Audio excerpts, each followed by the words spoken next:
Assalomu alaykum qadrli kuzatuvchilar. Mana massaj manual terapiya nima uchun qilinadi? Suyak yemirilishi, ya'ni artroz 1-chi, 2-chi darajali, 3-chi darajali.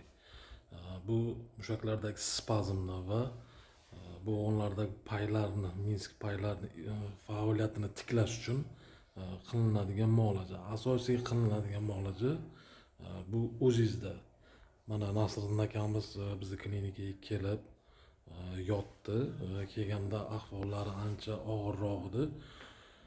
Birinchi kun qilgan manual terapiyamda bularni tanasidagi mushaklardagi spazm shu darajada kuchli edi. Mana 9 kun davomida manual terapiya va kineziterapiya, ya'ni sog'lomlashtiruvchi mashqlar bilan shug'ullanib, tanadagi spazm, ya'ni tanani tarangligi 35-40 yoshli erkakni tanasidek bo'lib qolgan. Nasriddin aka, yoshingiz nechida? 52 yoshli akamizni tanasi. Уже sportivniy formaga kiryapti. Ya'ni bo'g'in kasalliklaridan, xudo xolisa grijjalardan butunlay xalos bo'lish uchun qaror qilgan.